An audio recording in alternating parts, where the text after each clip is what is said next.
Tá começando agora mais um Desvio de Retina, o podcast mais maravilhoso desse Brasil. E hoje, e sempre, com ele, Vitor Grande. Fala, galera. E hoje nós estamos com mais uma convidada incrível, né? Estamos hoje com a doutora Elisa. Tudo bom, gente? Deixa a doutora de lado. Não precisa disso, não. Não, eu fiquei pensando o que eu ia falar, né? Falei assim, é neurocientista, especialista em comportamento, mas era tanta coisa que eu falei assim, meu Deus, acho que doutora pode caber um pouquinho, né? Mas... Dentro de Elisa estão essas coisas aí que permeiam Elisa, mas tudo bem, tá ótimo. É uma fatia, né? É uma fatia. É justamente isso que a gente quer saber hoje, né? Que a gente vai, assim, né? A gente vai revelar hoje, mas só se você ficar até o final. Elisa, mas conta aí pra gente, e conta pras pessoas que estão ouvindo um pouco sobre você, quem é você, todas as coisas que você faz aí. Bom, a gente é engraçado, né? Mas a gente sempre acaba começando a dizer sobre quem nós somos, falando do que a gente faz da profissão, né? Então, eu vou seguir o tradicional. Então, eu sou neurocientista, eu sou pesquisadora lá no Hospital Israelita Albert Einstein, né? Lá tem um instituto de pesquisa muito bacana, né? As pessoas conhecem pelo hospital, mas enfim, o instituto de pesquisa também é muito relevante, em especial nesse momento agora da Covid, apesar de Covid não ser a minha área, né? Mas eu trabalho com pesquisas em neurociência e comportamento. Acho que as pessoas que me conhecem mais na área de pesquisa sabem mais dos meus trabalhos na área de bem-estar, envolvendo também pesquisa sobre efeitos da meditação, do yoga, né, dessas práticas. Dentro dessa área de comportamento, né, eu me interesso muito pela questão das emoções, e porque emoção no final é o que importa, né? É o que impacta a vida das pessoas. E ao contrário do que muitas pessoas imaginam, né, que elas estão tomando decisões racionais, geralmente as decisões são emocionais, né? Se você parar para pensar nas principais decisões da sua vida, elas não foram do tipo, eu vou fazer isto porque blá blá blá blá blá. Não. Geralmente é uma coisa emocional que pega e você até quer ter justificativas racionais e fica buscando elas, mas no fim você vai fazer aquilo que te emociona, né? E, enfim, então a emoção é uma área que me interessa muito, não só a nível, vamos dizer assim, de ciência, mas também a nível pessoal. Aí, em 2010, eu acabei fazendo uma formação num programa criado pelo Paul Ekman, que é um dos maiores pesquisadores do século passado, né? O Paul Ekman, para quem não é da área de ciência, as pessoas conhecem o Paul Ekman por causa do desenho Divertidamente. Os personagens do desenho Divertidamente foram criados por ele, né? Que legal. E aí a filha dele, a Ivy Ekman, e o Alan Wallace, que é um grande erudito na área de meditação, eles criaram, então, esse programa, né, o Cultivating Emotional Balance, cultivando o equilíbrio emocional. Aí, quando eu voltei da Tailândia, né, eu fiquei 6 semanas lá fazendo treinamento intensivo na forma de um retiro. Aí eu retornei e falei, não, eu vou começar a preparar aulas nessa área, né, de emoções, de cultivar o equilíbrio emocional. Aí, final de 2010 até hoje, eu tenho dado vários cursos. Em 2017, então, os criadores do programa pediram para que eu e a Giane Pili, que é a minha amiga e parceira na formação, na pós-graduação, que forma pessoas, né, para dar esse treinamento, cultivando equilíbrio emocional, nós criamos, então, uma pós chamada Gestão Emocional nas Organizações. Cultivating Emotional Balance, né? Gestão emocional nas organizações, Cultivating Emotional Balance, que é uma pós-graduação do Einstein, que forma, então, pessoas que ficam, então, habilitadas para ir para as mais diversas organizações, desde escolas até grandes empresas de tecnologia, né? A gente tem tido alunos de diversas áreas, marketing, propaganda, bancos, né? Grandes pessoas em inclusive altas posições nessas instituições, vindo fazer o treinamento para levar um pouco mais de equilíbrio emocional para suas equipes. Então, acho que essa é uma parte bacana, né? Uhum. E E eu queria saber um pouco, Elisa, que eu tenho um pouco de dúvida. O que que é, afinal, essa neurociência? Né? Quando a gente fala sobre neurociência, qual que é a definição? Qual que é o campo de estudos dessa área? É bastante vasto, né? E é muito curioso que a gente tem dentro de neurociência, desde pessoas que têm hoje em dia tem até graduação em neurociência, não sei se vocês sabiam, né? Por exemplo, na Universidade Federal da ABC, você tem uma graduação em neurociência, né? Então a pessoa sai um neurocientista fazendo uma graduação. Mas eu, por exemplo, eu sou bióloga de formação. Eu me formei no Instituto de Biociências da USP, né, há várias décadas atrás, quando o Voldemort nem tinha nascido ainda. Então faz um bom tempo mesmo, hein? Faz. E, e aí tem pessoas da área de matemática, tenho amigos que são estatísticos, matemáticos, tem médicos, radiologistas, neuroradiologistas, eu tenho vários amigos, psiquiatras, psicólogos, neurologistas, né? É uma área muito ampla. Tem pessoas que são da área de genética e se especializam em células do cérebro, então acabam sendo também neurocientistas, né? Basicamente, são, então, pesquisadores, né? Um neurocientista é um pesquisador que se dedica a estudar o cérebro, desde as células até a expressão, né, do comportamento. Que legal. Então, basicamente, você estuda a emoção e a cabeça das pessoas, né? Também, né, faz parte, né? Eu tenho mais estudos na área de atenção e controle atencional, né? Mas a gente também tem alguns estudos mais focados em emoção enfim, né? É uma área bastante vasta, né? Às vezes você pode passar uma carreira inteira só estudando um pedacinho e ainda não vai conhecer esse pedacinho. Uhum. Isso é muito interessante, né? O que eu gosto em ciência é que você sempre pode estar aprendendo mais e crescendo mais, né? Uhum. Não é um tipo de trabalho, de atividade em que você fica, puxa vida, é só isso, que eu quero mais. Não. Você pode estudar a sua vida inteira e você pode ter certeza que você não vai conseguir compreender tudo, né? Ainda mais agora, com essas questões de tecnologia, né? A parte toda de computação, né? Tem neurocientistas que são especialistas na área de computação, né?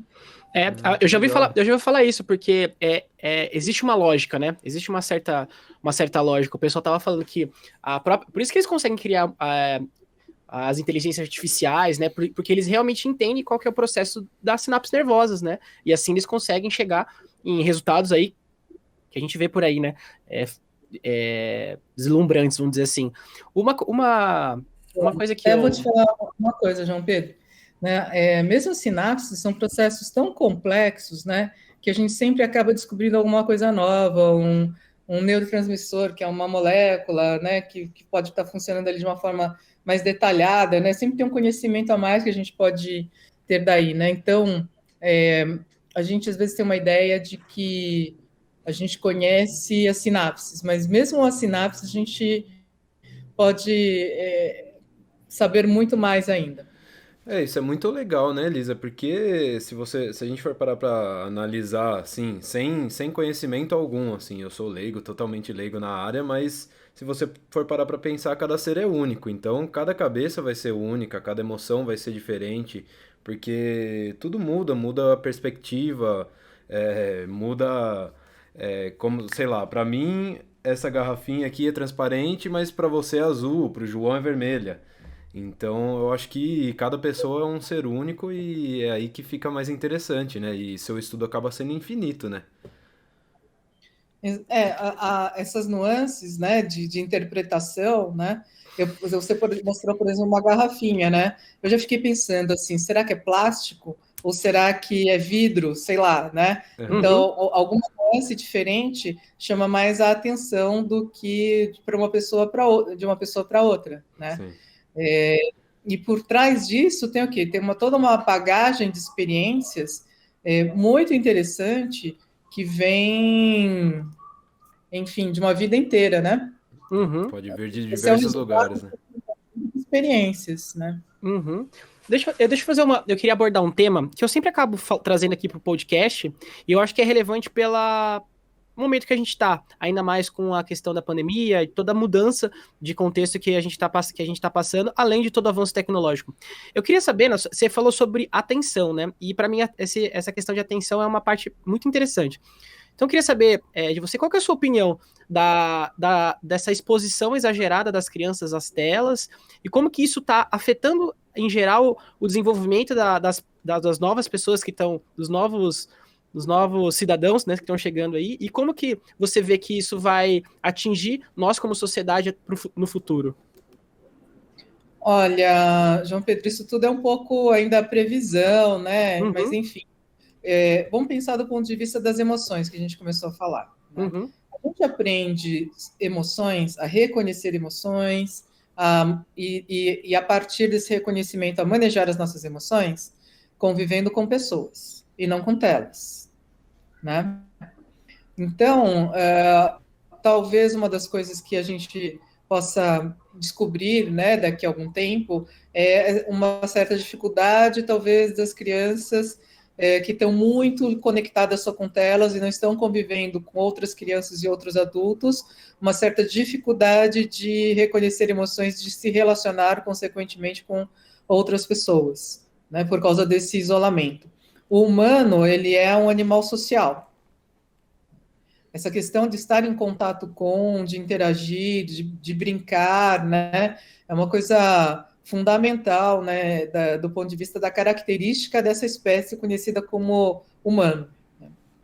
Então, eu acho que a gente tem que começar a pensar, né, de estimular as crianças nessa questão de olhar, interagir, né? E o problema que eu vejo é que muitas vezes, mesmo a criança estando com os pais ou com os irmãos, as pessoas estão muito olhando para a tela, ao invés de se olhando umas para as outras, né? Uhum. Então, o que eu acho importante é entender isso e a família ter os seus momentos de estarem interagindo realmente, né? Interagir não significa sentar todo mundo com pipoca e assistindo desenho na Netflix. Uhum. É realmente parar, conversar, né? E ver como é que você está se sentindo, se expressar. Eu acho que esse é um aspecto super importante e que as pessoas, muitas famílias, até por falta de conhecimento, talvez não estejam priorizando isso, né? Porque a tela, ela é muito envolvente. Os nossos órgãos dos sentidos, eles são capturados pelo maior estímulo. Uhum. É por isso que hoje em dia você vê, por exemplo, eu sou fã de DC Comics, né, e, enfim, de Marvel, né? Uhum. Mas você vai hoje em dia assistir um filme, às vezes é tanta autoestimulação, porque os produtores dos filmes, eles sabem que se eles não tiverem com alto nível de estimulação, eles não vão conseguir capturar as pessoas. Por quê? No dia a dia elas já têm um alto nível. Então, quando você vai para o cinema, tem que ser uma coisa ultra mega blaster, né, para você conseguir manter aquela audiência cativada, além de ter um enredo minimamente que faça sentido, né? Eu me lembro uma vez, quando eu fui assistir um desses últimos filmes, né, do Batman lutando contra o Superman. Era tanta explosão e tanto prédio caindo, eu comecei a bocejar. Não, você imagina só, assistindo, né, um filme desses, o Batman lutando com o Superman, mas era tanta sequência de prédio caindo e coisas explodindo, que aquilo começou a entediar, assim, sabe? Fiquei pensando, meu Deus do céu, né? Eles só Onde é que fazem nós... isso, né? É. Hoje em dia Então, eles só estão o que fazendo esse tipo vai de me filme. cativar? Então. E aí, como é que fica isso, né? Aí você sai desse ambiente, você vai pro shopping, geralmente é um shopping, né, que tem o cinema, você começa a andar até meio Zonzo, né? atordoado, Parece que você tava correndo na meio... esteira, né? Sabe quando você tá correndo na esteira e você sai da esteira, assim, você tem que dar uns pulinhos pra voltar, assim? Você sai meio assim do cinema, né? E aí o que vai acontecer? Você vai consumir, né? Geralmente você vai jantar, vai comer um sanduíche, sei lá o quê, né? E você vai comer naquele estado, então você vai comer muito, né? Mais do que o seu normal, porque você está completamente atordoado e assim vai, né? Então, eu acho que a gente tem que tomar muito cuidado de não viver atordoado. Uhum. Você acha, Elisa, que isso pode ser uma das grandes causas hoje em dia de ansiedade e É um déficit de atenção. esses gatilhos assim? Você acha que isso pode ser uma grande causa da ansiedade hoje em dia? Olha, eu não sei se exatamente isso é causa de ansiedade, né? Eu acho assim, o que causa ansiedade é não saber do futuro, né? Uhum, A ansiedade ela tem raiz no medo, né? E o uhum, medo é uma emoção que está conectada com a incerteza do futuro, né? uhum, Ah, inclusive, foi bem legal, eu assisti um TED do Edson Matsuo, que é um designer incrível, né? Um TEDx, e ele justamente estava falando sobre isso, que a tristeza e a raiva nos conectam com o passado, e o medo nos conecta com o futuro, né? E o que Uhum. nos conecta com o presente é a pausa, né? Quando você para realmente para falar assim, não, eu estou vivendo atordoado, calma, deixa eu parar com esse atordoamento crônico, né? Deixa eu parar, pausar e me situar. Como eu estou me sentindo, onde eu estou, com quem eu estou, quais são as necessidades minhas e das pessoas que estão comigo. Essa é uma pergunta muito importante para um pai ou uma mãe se fazerem, né, nesse momento, em que tem que realmente estar dando um cuidado a mais para as crianças, como a gente já comentou, inclusive das necessidades emocionais das crianças, né? Então, talvez até por isso as pessoas estão começando a entender que fazer pausas, não necessariamente meditar, mas se você realmente tiver uma afinidade por meditar, pode ser um antídoto bem interessante para esse atordoamento crônico, né, que nós vivemos. Mas a gente conseguir pausar, estar agora e olhando realmente para o que está acontecendo, é uma das maneiras da gente conseguir reduzir a nossa ansiedade, né? Uhum. é esse É até que principalmente eu na respiração, né? Respiração. Aliás, desculpa, só complementar. Aliás, eu acho que esse atordoamento crônico, ele é uma droga que a gente usa talvez para diminuir a ansiedade, né? Uhum, Porque muitas vezes as pessoas começam a ficar naquela paranoia, o que vai acontecer no futuro, no futuro, no futuro. sim, E daí pega, eu vou me distrair para ver um sim. filme, né? É uma Uhum. distração, não está resolvendo nada, é só uma distração para você se sentir melhor por alguns momentos. Uhum. Aí você é capturado por uma sequência de autoestimulação que vai te atordoando, atordoando, né? E naquele momento você deixa de pensar nas incertezas do futuro. Sim, com certeza. Eu acho que essa pausa que você falou é super necessária, né? E hoje em dia a gente não vê as pessoas fazendo muito isso, né? Infelizmente é uma coisa que às vezes acaba passando despercebido, porque o dia a dia, o trabalho, então tem que fazer muita coisa, as pessoas não têm essa pausa, né? E você tocou no ponto da meditação. Acho que a meditação é muito importante. Assim, nem todo mundo é apto, não é? Nem todo mundo sabe meditar, nem todo mundo já ouvi muita gente falando que não consegue acalmar a mente quando vai meditar. É, assim, eu medito de vez em quando eu consigo parar para meditar. E eu sempre faço a meditação guiada, porque para mim foi uma solução que eu encontrei para conseguir me concentrar naquele momento. Mas não é que eu deixo de pensar nas coisas, eu não deixo de pensar nas coisas, eu simplesmente foco meu pensamento no que eu vou prosseguir fazendo e foco em coisas positivas. E eu queria saber se isso é o certo, se existe um jeito certo de meditar, se não existe um jeito certo de meditar para realmente você focar em um assunto específico ou simplesmente você tem que limpar a mente? Como funciona essa parte da meditação? Na verdade, existem várias técnicas de meditação, né? Mas certamente meditação não é não pensar em nada, né? As pessoas acham que agora eu vou limpar a mente, não vou pensar em nada. E no dia que isso acontecer, provavelmente você morreu, né? Então, não tem mais nada aparecendo na sua cabeça. Mas basicamente é uma habilidade que a gente vai treinando de conseguir focar, geralmente em focos mais sutis, né? Por isso que eu acho que é bem importante como um antídoto para esse excesso de estimulação, tá? Você vai conseguindo, por exemplo, prestar atenção na sua respiração, em movimentos sutis do seu corpo, né? Por exemplo, tá? Então, são vários focos possíveis que você pode escolher para uma prática meditativa. Isso vai te ajudando a entender que você mesmo é capaz de se acalmar, né? e a focar a sua mente, a direcionar melhor a sua mente para algo que realmente seja útil, seja produtivo para aquele momento, né? E esse útil e produtivo pode ser simplesmente prestar atenção na sua respiração, né? Porque isso vai te ajudando a acalmar-se, a entrar naquele estado de estar mais aqui agora, nesse momento, sem se deixar dominar tanto pelas paranoias de preocupação com o futuro e os arrependimentos do passado, né? Então, você vai prestando atenção na sua respiração, vai se acalmando e vai ficando ali. À medida que você vai tomando gosto pela prática meditativa, né, você vai conseguindo ficar mais tempo. Você pode começar, então, com 5, vai ficando 10, 15 minutos, e aí você vai, né? Uma coisa muito importante é entender que meditar não é um processo de fuga, né? Dessa coisa de positividade tóxica, que é um termo que está começando a ser bastante falado, né? Do tipo assim, eu vou agora, né, eu vou para Nárnia e vou então só achar que tudo vai dar certo na minha vida. Não é isso. Meditar não é ficar pensando que vai dar tudo certo na vida. Meditar é você se observar e perceber como você realmente está se sentindo, o que está acontecendo.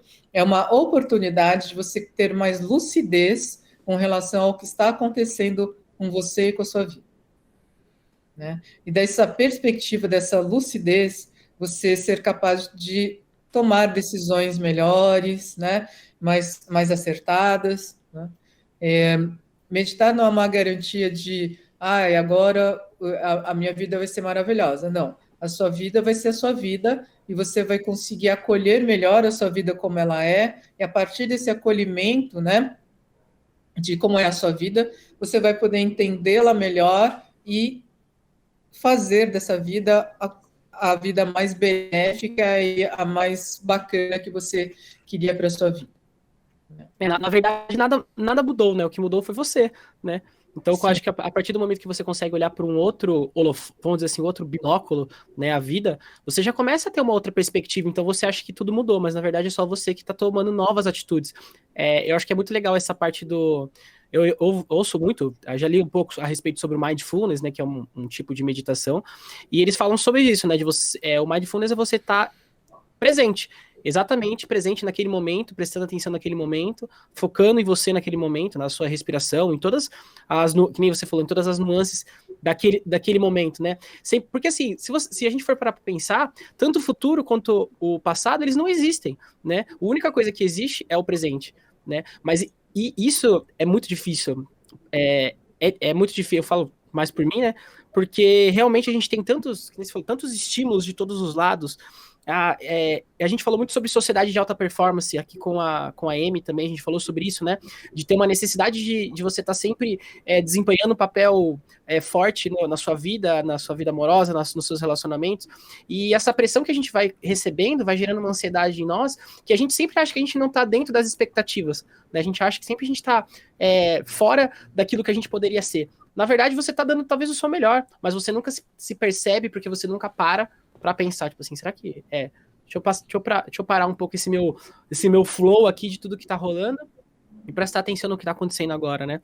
Então, faz muito sentido e realmente muda muita coisa. Só que assim, a gente acha que vai começar com 30 minutos, 40 minutos. É que nem você começar a correr, né? A meditação também é uma prática, um exercício, né? Então, assim, você não vai chegar e vai fazer meia hora do nada e que hoje você decidiu que você vai fazer meia hora, né? É que nem você ir na academia. Você não vai na academia levantar 40 no supino, né? Logo no primeiro dia. Exatamente, né? E eu acho que uma das coisas importantes é que à medida que você vai se aprofundando nessas práticas, você vai começando aos poucos a trazer também alguns questionamentos, né? Do tipo, o que realmente importa, né? O que realmente importa? O que realmente traz felicidade, né?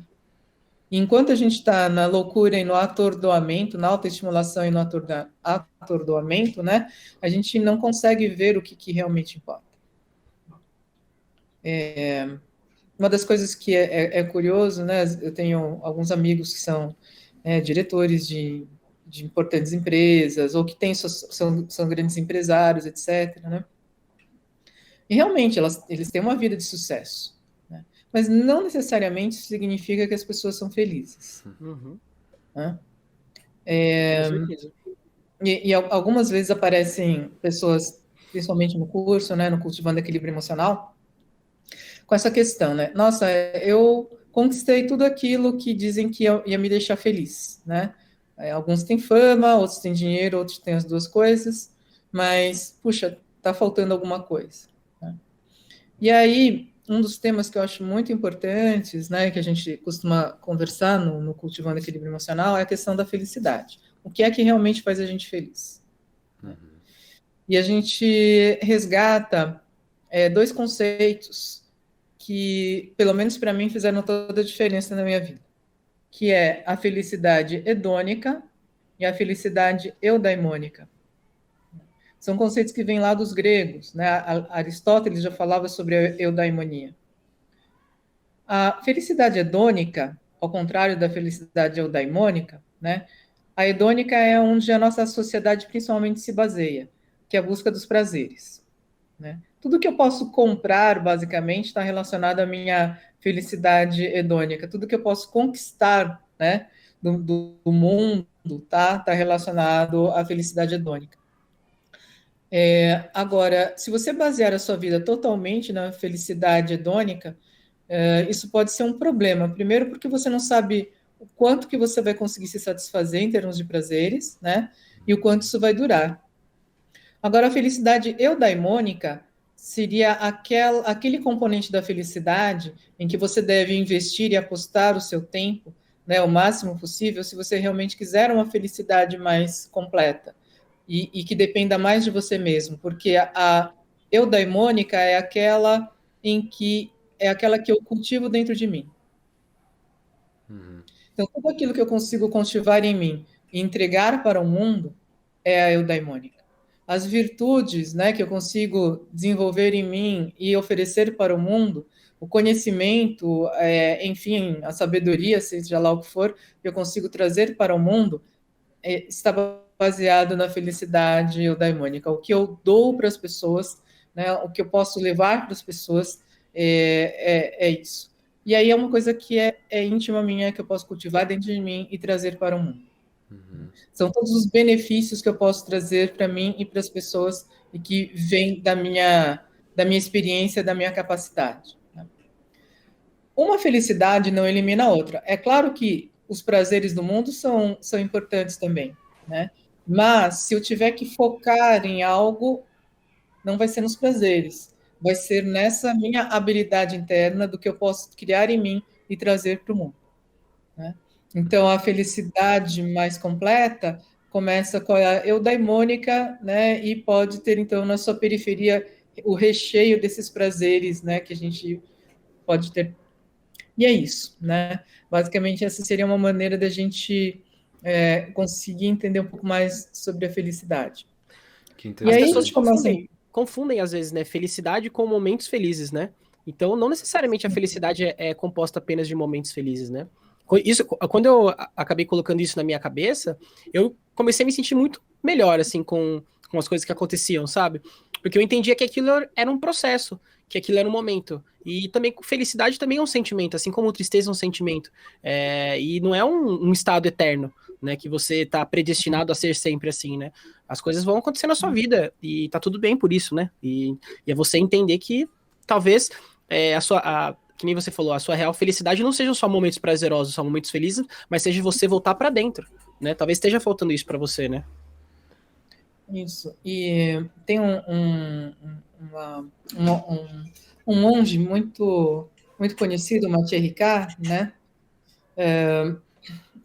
Foram feitos alguns estudos, né, sobre a habilidade dele com meditação, etc. Né? Até a mídia começou a chamar ele de homem mais feliz do mundo, mas enfim, é claro que isso é só uma alegoria, né? Mas de qualquer maneira, tem um aspecto bem interessante que o Mathieu coloca sobre a felicidade, né? Que essa felicidade mais genuína é aquele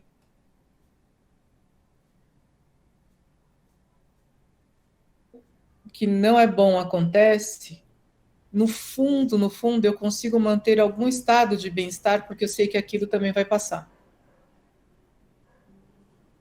né? Então, é um estado de maior compreensão da vida, de que é impossível evitar momentos de tristeza e até mesmo tragédias, né? Mas que mesmo essas coisas, elas vão passar. Foi o que a gente conversou aqui uma vez com a Anne, né, a psiquiatra. Todos esses sentimentos são momentos da nossa vida, né? E a gente tem que saber aproveitar e ver, no fim das contas, o lado bom de cada coisa, né? E todos os sentimentos e emoções são cíclicas, né? Na minha opinião.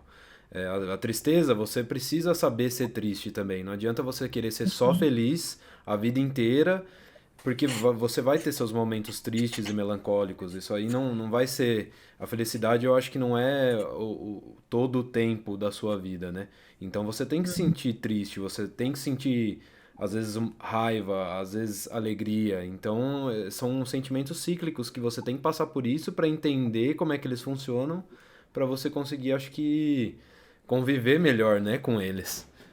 Isso, e até mesmo entender que algumas vezes são escolhas suas que levam a essas situações, né? Com Uhum. certeza. Autorresponsabilidade, né? Acho que isso é. Eu vejo que muita gente às vezes culpa o mundo pela infelicidade, ou culpa as pessoas, mas as pessoas têm muita dificuldade em se autorresponsabilizar pelos seus atos. É que eu tô onde eu tô, talvez, eu sei que tem a questão de possibilidades, né, de cada um, nem todo mundo tem as mesmas oportunidades, mas às vezes muitas pessoas culpam o mundo, tudo ao seu redor, pelo momento que eles estão, mas na verdade a grande responsável por isso são as atitudes que ela teve, né?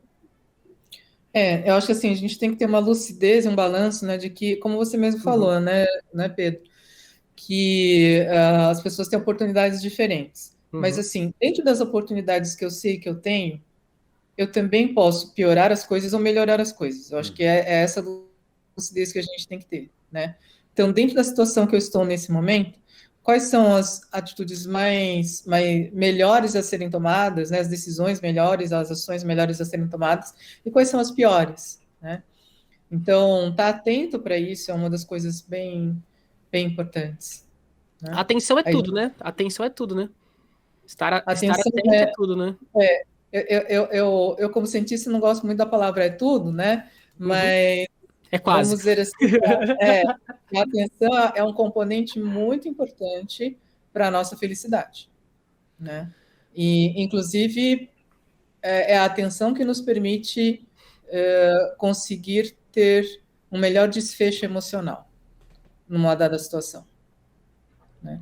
Se eu conseguir ter atenção sobre as minhas emoções na hora que a raiva surge em mim, né? Eu estou prestes a, sabe, mandar todo mundo para aquele lugar, né? Se Você eu tem um me momento, percebo, um momento de Hulk, né?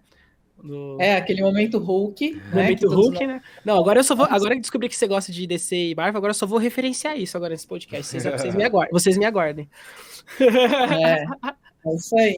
E aí naquele, inclusive tem uma cena do Banner falando assim, do Dr. Banner falando assim, o meu segredo é que, na verdade, eu estou o tempo todo com raiva, né?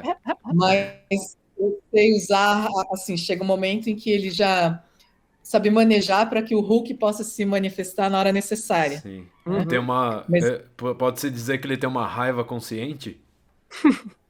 pode-se dizer que ele tem uma raiva consciente, né? Se a gente conseguir ter uma raiva consciente, a gente pode fazer um bom uso da raiva, como ele faz, né, como personagem, Sim. né? Que basicamente assim, entender que na maior parte do tempo é melhor não deixar o Hulk aparecer, Uhum. mas às vezes o Hulk é necessário, Uhum. né, Caramba, para eu evitar. nem sabia, mas o Hulk é uma grande reflexão filosófica aqui, hein? Você viu? Nunca tinha pensado por esse lado. Né? Se a gente vê nos desenhos e nos gibis, né?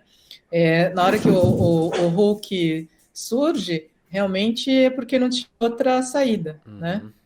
E ele é necessário naquele momento. Mas na maior parte das vezes não é ele, né? Sim. Uhum.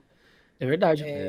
Ele é o combustível que impulsiona É o Capitão A América, é o necessidade. Capitão América. Na verdade, esse é o lado perfeito e sem defeitos é o Capitão América, né? Porque o Capitão América, ele tá sempre perfeito, número um da sociedade, bom partido, sempre tá animado pra proteger alguém. Então, Bonito. vamos dizer assim, às vezes até o Capitão América pode ser uma pessoa tóxica, uma positividade tóxica, Ai, né? meu Porque ele Deus. sempre tá tão bem, porque a gente pode ser, eu acho que a gente na vida é um pouco do Tony Stark, né? O playboy Ah, filantropo, né? Que tira uma onda, mas a gente faz o que pode pra ajudar aí, né?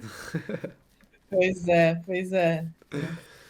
Mas é isso, né? A gente entender então que entender que a raiva pode estar lá, mas a gente pode fazer o melhor proveito dela, né? Na maior parte das vezes não é explodir, mas é se colocar de uma maneira assertiva e clara quando alguma coisa não foi, algo não está bem, né? O maior problema que eu vejo que acontece é quando as pessoas não conseguem se colocar diante da raiva. Elas estão com raiva, mas elas ficam assim, não, eu não vou falar, o que vão pensar de mim, né? E fica Uhum. assim, não, mas e a minha máscara de bonzinho, ela vai cair agora? Não, não, não. A minha máscara de bonzinho, ela tem que ser preservada, né? E aí, nessa proteção da máscara de bonzinho, né? Você se deixa ser atropelado, outras pessoas serem atropeladas e o mal se instalar, Uhum. né? Olha, eu Então, posso te falar, eu acho que você tá falando de mim.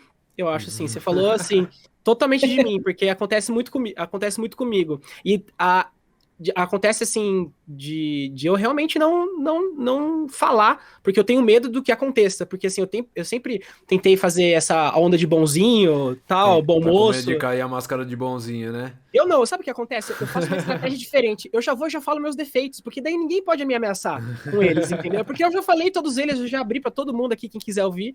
Então, assim, esse é o ponto, porque por muitas vezes eu deixei de tomar alguma atitude por pensar exatamente isso que você falou. O que as pessoas vão pensar de mim se eu falar isso agora, né? E talvez devesse ser um momento que eu tinha que ter sido mais firme, né? Ter usado essa raiva não pra ofender alguém, ou para ser realmente mais firme e falar, por exemplo, eu tenho uma dificuldade muito grande de dizer não. Né, por exemplo, eu sou uma pessoa totalmente permissiva.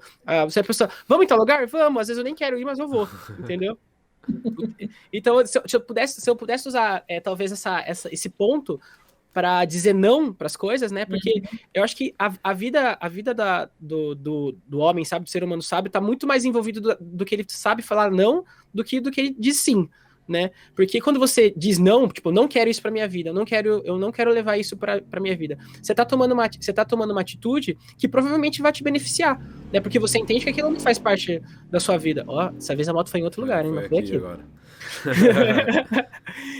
Mas, putz, pra mim faz muito sentido, né? E realmente buscar essa aprovação a todo momento machuca, né? E cansa, né? Às vezes eu me sinto exausto, às vezes no fim do dia, porque eu tive que me segurar para algumas coisas, principalmente no âmbito profissional, eu acho que isso acontece um pouco mais, né? E você tem que tomar muito cuidado para você, às vezes, não descontar na pessoa que tá do seu lado, né? Tipo assim, você tá num relacionamento, você tá com a sua família. Nossa, eu já conheci gente que, putz, desconta, depois vai descontar na mãe, tipo, tomou o dia inteiro do chefe, depois vai lá e vai descontar na esposa, vai descontar nos filhos, vai descontar até no marido, né?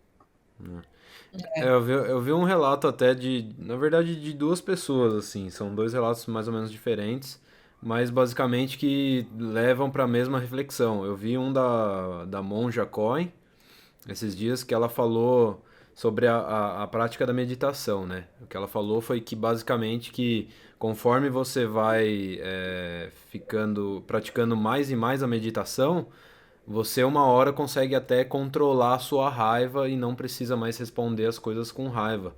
E você consegue controlar e não elevar o tom. Foi basicamente isso que ela falou. Não foi exatamente isso, mas foi basicamente isso.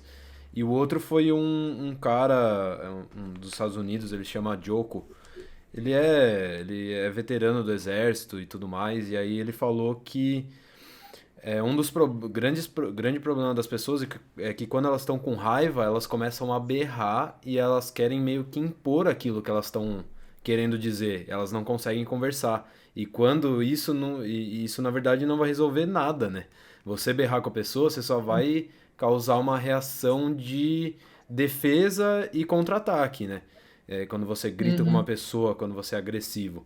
E quando no caso você teria que simplesmente tentar expressar os seus sentimentos com mais calma, respirar e soltar o que você quer falar, de um jeito mais calmo e mais tranquilo para não causar esse tipo de reação. E uma maneira de fazer isso é não fazer de uma forma acusatória, mas você falar do ponto de vista de como você está se sentindo. Em vez de dizer, você fez isso, você fez aquilo, não, você diz assim, eu estou me sentindo assim, né? Não estou legal, sabe? É uma estratégia. Mas sobre a importância da raiva, tem um prêmio Nobel, o Kailash Satyarthi, um indiano, né? Ele ganhou o prêmio Nobel da Paz porque ele fez aqueles movimentos para libertar crianças escravas, sabe, de fábricas de trabalho, denunciando aquelas empresas que estavam usando mão de obra infantil, né? Então, ele chegou a libertar dezenas de milhares de crianças que estavam sendo utilizadas, principalmente em países da Ásia, né? Como mão de obra escrava, tá? E ele fala que um grande combustível para que ele se tornasse o Prêmio Nobel da Paz foi a raiva. Caramba. Né? A raiva de ver todas essas situações. Se ele não sentisse raiva, ele não teria o combustível para uma ação, né, resolutiva. Caramba. Que legal isso, né? Eu tenho certeza. Eu já conheço muitas pessoas assim que cultivaram isso e hoje percebem que realmente não vale a pena. Mas por muito tempo, para elas, sei lá, vamos dizer assim, serem bem-sucedidas financeiramente e tal, eles dependeram muito dessa raiva, né? De pessoas que não acreditavam nela, ou de pessoas que não levavam em consideração aquilo que elas falavam, e eles foram se estimulando por conta disso. Mas você falou uma coisa interessante, eu fiquei curioso. Qual que é a origem da sua família? Eu gosto muito da parte oriental, você falou sobre a Ásia, essas coisas, eu fiquei curioso. De onde qual que é a origem da sua família, assim? A minha família, ela é do Japão, né? Meu pai era japonês, minha mãe já nasceu aqui, ó, do ponto de vista da minha mãe, meus avós tinham imigrado para cá, né? E, assim, do ponto de vista...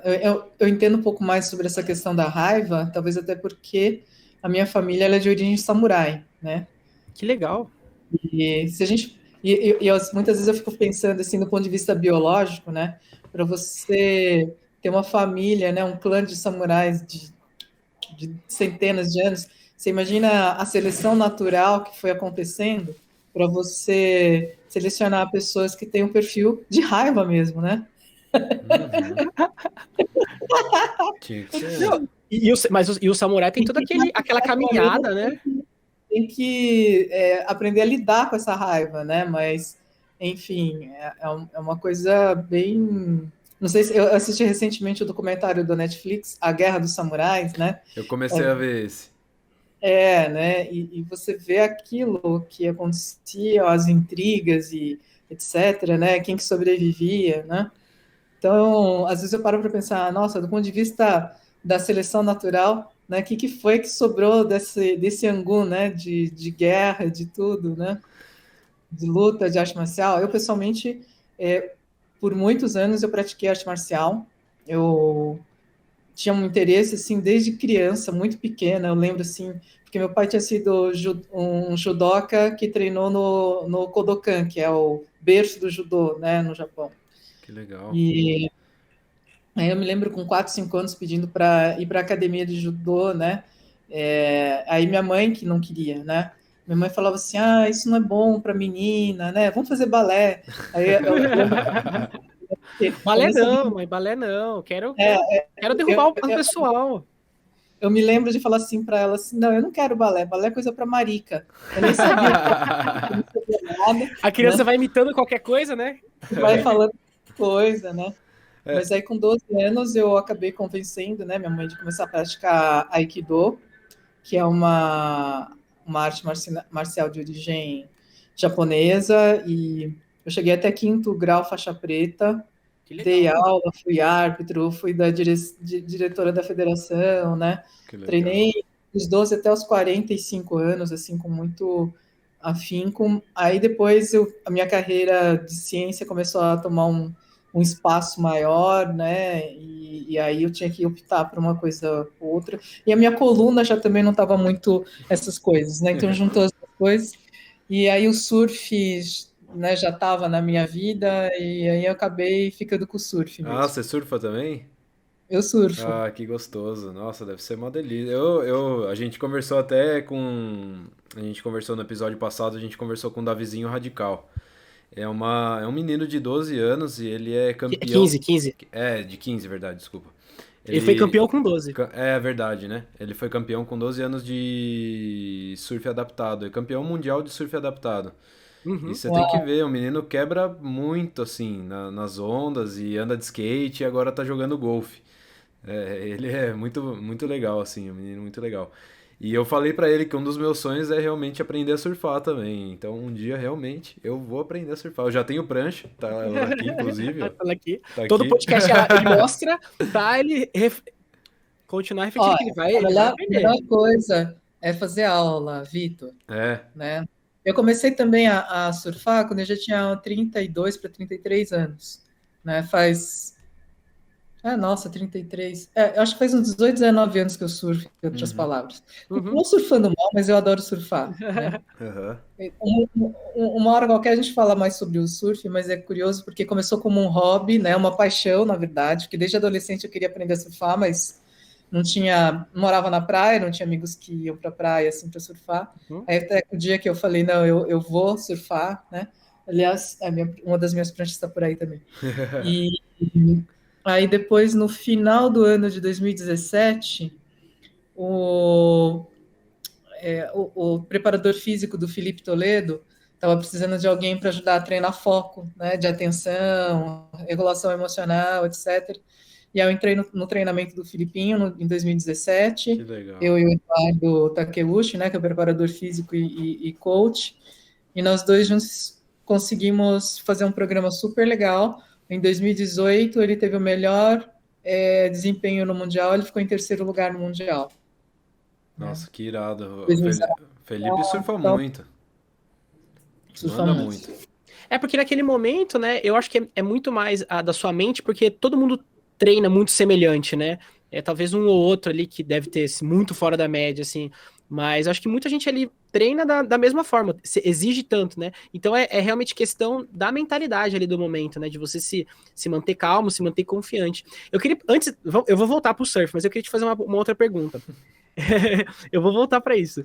Mas você acha que quando você fez essas lutas e como você tinha que usar muito a sua mente e você tinha que realmente entender, ler o adversário, você acha que isso auxiliou na sua decisão de fazer o que você faz hoje em questão de trabalho e ir para essa área? Eu acho que sim, porque, como eu te falei no final, dentro da área de neurociência mesmo, né, e comportamento, as pessoas me conhecem mais pelos trabalhos na área de meditação, né? E como o Aikido é uma arte marcial no modo tradicional, né? Eu costumo dizer assim, o que é arte marcial no modo tradicional? É estilo Karate Kid, né? Uhum. O samurai ensinando, né? Então, assim, o principal não é competir, o Pega principal é você casaco, joga no chão, né? É se sincera. conhecer, Tira casaco, põe casaco. se tiver casaco, tem casaco, né? Assim, realmente tem dias de treino, né? Que você fala assim, gente, eu não aguento mais fazendo a mesma coisa que eu estou fazendo aqui, principalmente quando você é mais criança, né? Comecei com Uhum. 12, 13 anos, né? Nossa, de novo, de novo, de novo, mas aí você vai entendendo, né, o quanto aquele de novo vai te construindo e criando uma resiliência, né? Assim, tipo, putz, né? É isso, a vida é isso. Muitas vezes tem que fazer coisas que você não está querendo fazer naquela hora, mas é necessário fazer, e vamos lá, né? E entendendo algumas metáforas da vida dentro de cada movimento. Então eu vejo a arte marcial, né, ensinada dessa maneira no modo tradicional, como uma das coisas que podem ser assim, um dos pilares para um desenvolvimento de uma criança saudável mentalmente e fisicamente. Um dos problemas que eu vejo hoje, né, porque eu fui professora também, né, no começo quando eu me formei em biologia, fui dar aula e tal, o que eu percebo muito hoje em dia as crianças têm muita pouca paciência, criança e adolescente, né, tem muito pouca paciência, consegue ver só as coisas a muito curto prazo, né? Então, assim, eu quero e é agora, né? Imediatismo, né? Então, imediatismo, né? E quando você está praticando arte marcial, não tem jeito, não tem imediato. Uhum. Não existe imediato. Exato. E a faixa mais importante é a branca, né? Porque é a branca que constrói toda a base que você vai ter depois, né? Então, acho que sempre quando eu falo pra gente, quando você vai começar alguma coisa, começa de um jeito certo, né? Não vai por atalho, por coisinha que você vê aí na internet, alguma coisa assim. Não, vai no jeito certo, no tradicional, no jeito que é pra ser feito. Curte o processo, né? De você estar fazendo aquilo. É, E mesmo quando você é um faixa preta, muitas vezes você volta para branca, para os mesmos exercícios da branca. E aquilo é a exatamente. base, Exatamente. né? Se você perde a base, você perde a construção toda da pirâmide que você fez, né? Sim. Uhum. Por isso que não tem corta caminho, né? O processo é esse, é da branca e vai evoluindo até você Uhum. chegar na preta, e aí na preta você começa tudo de novo, né? Eu também, É, eu pratico jiu-jitsu, né? Quer dizer, tô parado agora por causa da pandemia, mas o que você falou, a análise, assim, perfeita, que, assim, eu não comecei tão novo, eu comecei agora, no ano de 2019, e pra mim, assim, quando ter começado mais velho, eu tive várias oportunidades de ter começado mais novo, e não comecei, porque, não queria, não queria, não queria, mas agora mais velho, eu botei na minha cabeça que eu queria fazer pra ver como é que era. Depois que eu comecei mais velho, pra mim foi tipo assim, ó, sabe quando a cabecinha explode, sim, Mind blowing. Mind blowing. aquele emoji do WhatsApp, a cabecinha explodindo? É tipo isso, porque você começa a entender muito mais do seu corpo, de movimentos que você nunca imaginou que você poderia fazer, e até estendendo até um pouquinho mais além, de pensar em coisas no seu dia a dia que você às vezes pensa no pior cenário possível e vai buscando soluções. Se caso chegue naquele pior cenário possível que você poderia estar fazendo para resolver aquilo. Então, para mim, a arte marcial me ajudou em muita coisa na vida, assim, e eu pretendo continuar fazendo. é.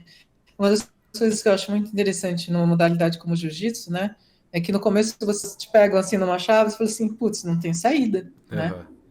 E, na verdade, você vai aprendendo que, nossa, provavelmente tem uma saída. Sempre tem. É, Sempre tem. é, né?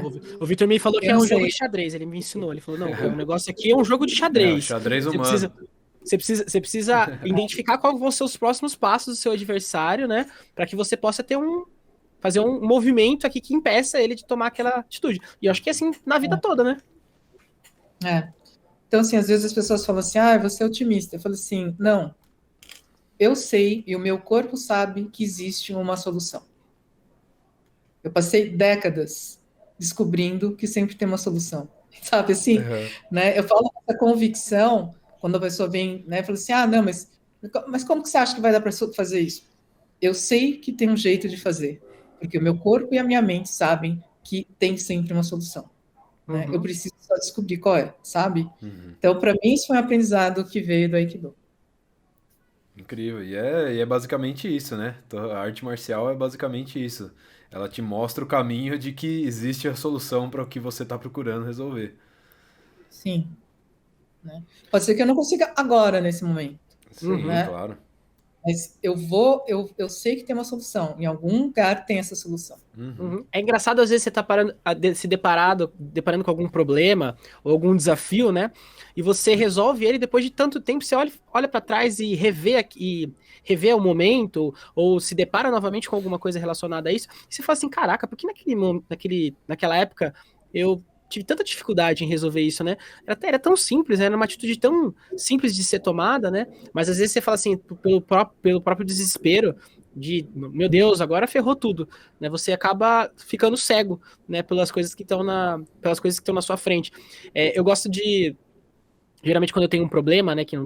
Talvez não tão a longo prazo, não tão a curto prazo, mas quando a longo prazo, eu gosto de dormir, porque às vezes você tá no computador, às vezes, por exemplo, eu tô no computador, tô trabalhando, tô fazendo alguma coisa, eu tento uma coisa, não sai nada. Aí eu chego no outro dia e falo assim, olha, era só fazer aqui. Coisa que Sim, simples, né? sim. Tem um yogi bastante conhecido, Paramahansa Yogananda, né? Em um dos livros ele fala isso. Você está preocupado, está com muitos problemas? Durma. Durma. Porque daí tudo passa, né? E geralmente acontece isso de você acordar e ter uma solução, porque muitas vezes o que está faltando é o processo do sono, Uhum. né? Uhum.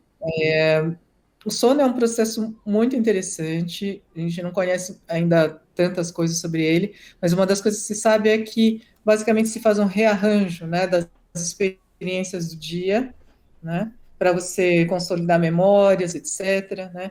Então, muitas vezes, esses rearranjos que acontecem espontaneamente durante o sono, né, novos caminhos são criados, e aí quando você acorda, você fala assim, nossa, é isso. Às vezes seu cérebro também não parou de pensar naquilo, né? Você dormiu, você descansou, mas seu cérebro continuou analisando aquela situação. Eu estou vendo esses rearranjos, né? Esses rearranjos. E aí você acorda de manhã e fala assim, nossa, eu vou fazer isso.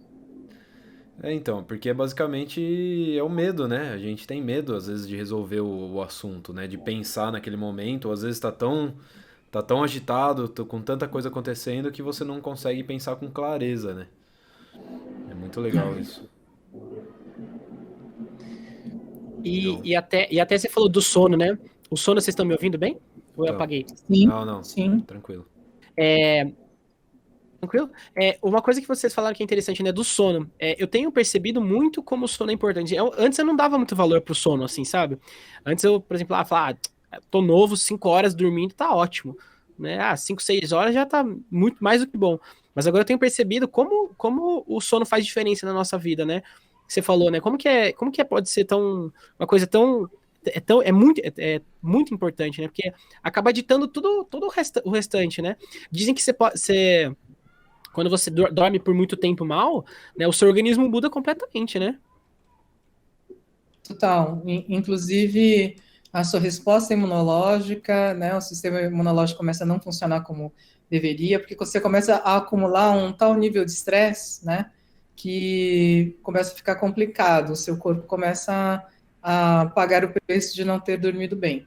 E uma das coisas que acontece, que está relacionada, que está associada a uma qualidade de sono ruim, é demência, no longo Caramba, prazo. Caraca, sério? Sério. não sabia E disso. como que isso assim, isso vai começando, Vai você se acha que é novo acumulando. isso ou muito tempo? Não, geralmente o processo de demência começa a acontecer, né, depois dos 60 anos de idade, etc. Mas quando se vai fazer uma avaliação retrospectiva, né, de como é que foram a vida das pessoas, etc., um dos fatores que é associado ao desenvolvimento de demência é qualidade do sono ruim. Caramba. Então, a gente tem que prezar muito pela qualidade do sono. Né? Eu sinto isso, às vezes tô ansioso com algumas coisas, eu deito na cama e cabeça fica a milhão. Uma coisa que é engraçada, uma curiosidade sobre mim. É, eu sonho quase toda noite, vocês acreditam? Tipo assim, quase toda noite eu sonho. Assim, é meio doido, assim. Às vezes eu tô deitado, tô prestes a dormir, e tipo, eu já tenho uma sensação que eu tô sonhando, aí eu meio que desperto de novo, aí eu falo assim, nossa, pô, vou tentar dormir de novo. É, o que é, não faço ideia, né? Mas se significa alguma coisa, Olha, eu não sei. Mas, te dar uma dica, tem um cara muito legal que fala sobre o sono de uma forma bem divertida, inclusive no Instagram. Não sei se vocês conhecem o Caio no Sono. não, O nossa, Caio é um adorei o médico. nome, adorei o nome. O Já Caio é um gostei da médico dica. e ele criou lá no perfil dele o Caio no Sono.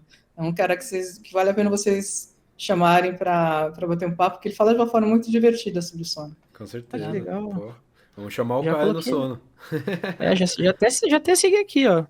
Insatisfeito com o seu conhecimento sobre o sono, aprenda a fazer seus pacientes dormirem melhor. Psiquiatra e médico do sono. Show de Que bola. Caio no legal. sono. Cai no sono. Não, o nome é genial. Eu sou marqueteiro, adorei. Achou a perfeição aí, não? Achou o time no Nem negócio. vou falar mais de sono, porque com certeza ele vai poder falar muito mais do que eu. Legal. Ô Elise, você agora para finalizar nosso papo, você tem algum recado, algum novo projeto que você está trabalhando ou algum recado positivo aí que você queira deixar para as pessoas que estão nos ouvindo? Eu vou falar um recado para o Vitor, né? e para todas as outras pessoas que já pensaram em surfar algum dia. Eu acho que vale muito a pena. É uma experiência única, né? Eu acho que tudo bem, a gente vê lá os caras da WSL, incrível e tal, mas não precisa pensar em surfar naquela alta performance, né? Aham. O surf for fun, sabe? Surfar para se divertir é uma coisa Sim. incrível, né? Eu conheço muitas. Tem médicos agora receitando surfar para pessoas que têm sintomas de depressão, Ah, é? né? Tem sido uma Legal. coisa muito interessante, tá? Não tem ainda muito de estudo científico, não, gente, né? Mas a gente está pensando em fazer uns estudos com algumas pessoas aí, seres humanos normais, não atletas mesmo, né? Para ver o efeito do surf. E para quem já eu acho que assim, tanto para crianças também, mas principalmente para quem é mais velho, vale a pena fazer aulas de surf, né? Tem várias escolas, né? Tem desde Santos, lá com o Cisco Arana, com o Picuruta, lá na Riviera, né? Eu aprendi a surfar, ainda faço aulas lá também com o pessoal da Escola de Surf da Riviera, né? E eu acho assim, é bem bacana, você acaba criando um grupo de amigos, né? Porque surfar sozinho também pode ser até perigoso, dependendo do tamanho do mar, é sempre bom Sim. você estar com alguém. Então, eu vejo assim, o surf agrega atividade física, uma saúde mental, estar em contato com a natureza, né? Então, agrega várias coisas bem interessantes. Aí, depois, Vitor, se você quiser, te dou umas dicas aí de lugares para você Pô, com certeza. surfar. Com certeza. Já tá cheio de professor aí, né? Falta Agradeço, começar. não, mas sem um a mais quanto mais melhor. Quanto mais É, melhor. Pode me dar umas dicas se quiser me chamar um dia aí, ó, tô descendo pra praia, hein, Vitor? Bora surfar. Eu levo minha prancha aí. e prancha, na verdade, você vê qual é o teu. Como é que é? Para quem está começando, muitas vezes o melhor é uma longboard, uma prancha maior. Eu não sei qual é o Uhum. tamanho da sua prancha, É, a minha é né? pequena, é pequenininha, porque na verdade um primo meu que mora na Austrália, ele tava aqui uma época e ele surfa, né? E aí ele trouxe as pranchas dele, o Long John, tudo mais, e aí ele me ensinou um pouquinho, assim, alguma coisinha, eu entrei com ele umas vezes no mar, mas assim, bem superficial, quase me afoguei, engoli água, e normal, né? Aquele... Mas assim, então a dica que eu vou te dar é: deixa essa prancha para daqui a pouco, Sim, né? Para mais para frente. Começa com uma prancha maior que sim, você vai tomar gosto, porque se a gente tem uma prancha pequena demais, a gente não consegue entrar na onda, não consegue se divertir, sim. né? Então a dica é começar com uma prancha maior, que seja adequada aí para o teu peso e tudo mais. Mas começa fazendo aula, que geralmente os caras têm prancha lá, né? E aí aos poucos você vai se aprimorando aí. E é isso, e partiu o surf, né? Partiu. Se movimentem, Surf, Ricardo. Se movimentem, galerinha, né? Se, Se con- você não gosta de mar, também tem várias outras coisas que você se pode fazer aí, conectem com a né? natureza, que eu acho que é uma coisa assim, é uma terapia, uma meditação melhor do que qualquer outra que você possa arranjar. gente, essencial para quem já está muito tempo em casa, Com certeza. né? Essencial. Com todas as medidas de proteção, claro, né? Você não vai ficar aglomerando, etc, etc, né? Uhum. Mas precisa ir para a natureza, precisa espairecer, né? Cuidar da saúde mental. Com Bom, como certeza. todo mundo está falando, né? Uma das grandes sequelas vai ficar é a saúde mental, Com né? certeza. Não sejamos uma das pessoas que estejam mais sequeladas. Vamos procurar entender o que a gente precisa fazer, as nossas necessidades, né? E, e buscar realmente mais contato com a natureza. É uma das coisas bem importantes, né? E eu acho que é isso. Exatamente. É isso. Elisa, muito obrigado de coração, por Muito participar obrigado, aqui com a Elisa, gente. pelo. Foi muito especial esse episódio. Eu acho que esclareceu muita coisa para muita gente também. E eu agradeço de coração, viu? Gratidão, Elisa. Obrigado Valeu. pelo seu tempo. Adorei estar com vocês, com o Vitor, com o João Pedro, né? E vamos lá. Porque eu acho que o negócio é viver de uma vida de uma forma plena, né? De uma forma rica, fazendo bem para as pessoas, né? Não tem outra maneira melhor de viver, É tá isso aí. bom? E se você ouviu até aqui, né, compartilha, curte, se inscreva no canal, que hoje a gente não avisou mais cedo, né? É verdade. Mas se inscreva, compartilha, coloca o sininho, notificação, curta esse vídeo, comente, manda uma Exato. mensagem pra Elisa que você adorou esse episódio, que você quer que ela precisa voltar mais vezes, porque a Posta, gente quer que ela posta, volte. posta lá no Insta, marca ela. Pô, faz a boa aí, né, gente? Vamos aí. É, É isso. e aí, quando Obrigado, pessoal. estiver pronto aí, eu vou ajudar a compartilhar também nosso papo. É isso. Até, Muito tchau, tchau. Maravilha. obrigado. Tchau, tchau. Beijo, gente. Tchau, tchau. Valeu.